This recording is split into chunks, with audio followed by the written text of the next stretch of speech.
Hello, my name is Tyler Zeller, and today we will be looking at the framing effect.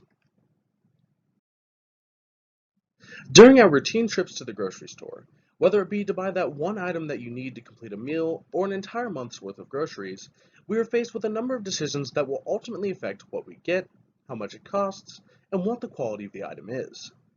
Although there are many decisions we are faced with, a very important example may be one of the most simple. Hypothetically, say you were faced with the choice of two equal-sized, equal-priced packages of meat. One is labeled 80% lean, while the other is labeled 20% fat. Although they both mean the exact same thing, we will take the 80% lean package because it simply sounds better.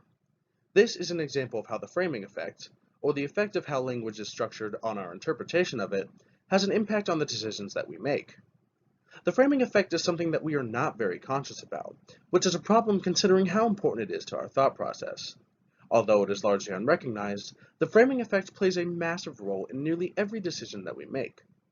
The framing effect is a subject of massive personal importance, as I have done a lot of previous research on the subject for other communications classes, and thus have a great understanding of just how overlooked it is, despite its overall importance. Moreover, it is important because I, much like everyone in the audience, have personally experienced this phenomenon in one way or another, despite not understanding it. To understand it, we will need to do three main things. First, we will gain a deeper understanding of what the framing effect is and how it operates. Second, we will examine some common examples of the effect in action. And lastly, we will analyze what strategies people employ to minimize the impact of the bias. The framing effect, although largely unrecognized, plays a massive role in nearly every decision that we make. The framing effect is an example of a cognitive bias, which is simply a deviation from rational thinking due to somewhat irrational factors, and it actually arises from the use of language. According to Shlomi Sher and Craig R. and Mackenzie, a framing effect is usually said to occur when equivalent descriptions of a problem lead to systematically different decisions. Moreover, as noted by Michael Gearin, who is a senior interaction designer, the framing effect occurs because of the natural tendencies of our perception. We have a tendency to prefer things that are good or benefit us in some way, whereas we try to avoid things that are negative or that can harm us. This definition clearly explains how the aforementioned package of meat example works, as they were two equivalent descriptions of a product, yet you were more likely to take the one labeled 80% lean because it highlighted the positive characteristics of the package, whereas you would try to avoid the package labeled 20% fat because it focused on what was negative.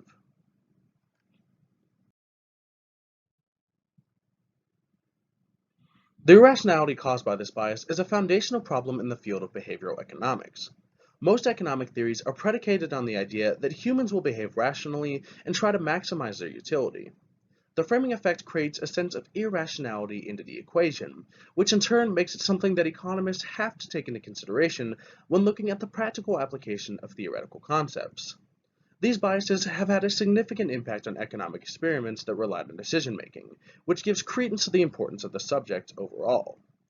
Now that we have a general understanding of what the framing effect is and how it is applied among different fields, we can move on and examine the phenomenon in action. The framing effect is a part of nearly every decision that we make. Framing is a tool that can be used by marketers to either persuade you to buy their product or dissuade you from purchasing from a competitor. Framing is an important tool because, as noted by Stao Ching Lee and others, more consumers are persuaded and sales increase when the message is appropriately framed. A great example of this was discussed in an article published by Gerald Hanks about framing and advertising. Here, Hanks specifically discusses how the effect is used in the automobile industry. Automobile manufacturers tend to use the words luxurious or high quality to garner attention rather than using words such as expensive or overpriced. On the other side of the coin, when discussing pre-owned cars, they tend to use the words affordable and dependable rather than cheap and sturdy. Framing is also used in a myriad of other activities, such as poll taking. According to David Moore, back in 2005, polls were taken by multiple news agencies to gauge public opinion on the war in Iraq.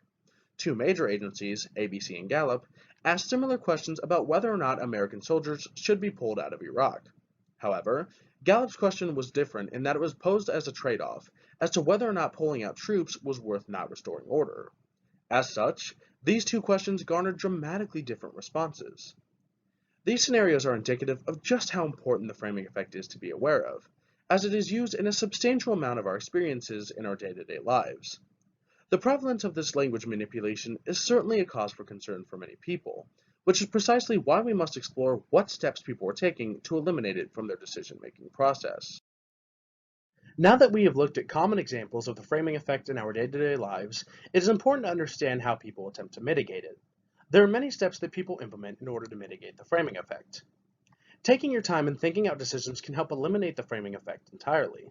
According to a paper published by the Oxford University Press, in two separate experiments in which participants were instructed to analyze a given situation, the cognitive processes they used almost eliminated the framing effect entirely. Contrarily, when participants were encouraged to go with their gut, the framing effect had a massive impact on their decision making. This is important and logical, as thinking fast has routinely been considered to be an impediment to rational and sound decision making, which makes thinking slower and taking one's time the preferred way of dealing with this bias. Coupled with this step, utilizing external resources is another way that the framing effect can be reduced. As noted by James N. Druckmann, the availability of credible advice dramatically decreases and sometimes eliminates the effects of the framing bias. Moreover, it seems plausible that people do in fact access and use advice from others, especially in situations where they have ill-formed preferences. It is, however, important to note that there is a caveat to this step, which is that using outside resources creates a risk for outside biases to be included in your decision making. In fact, it is almost impossible to eliminate this outside bias, as nearly everyone has their own set of psychological predispositions that they pass on to others when giving advice.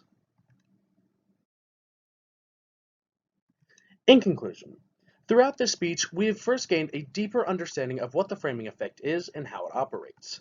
Then, we examined some common examples of this effect in action. And finally, we analyzed what strategies people do employ to minimize the impact of the bias. The framing effect, although largely unrecognized, plays a massive role in nearly every decision that we make. The framing effect is an important part of your day-to-day life. From purchasing automobiles to selecting meat at a grocery store, the use of language has a tremendous impact on the way that we interpret situations and make decisions. Thank you.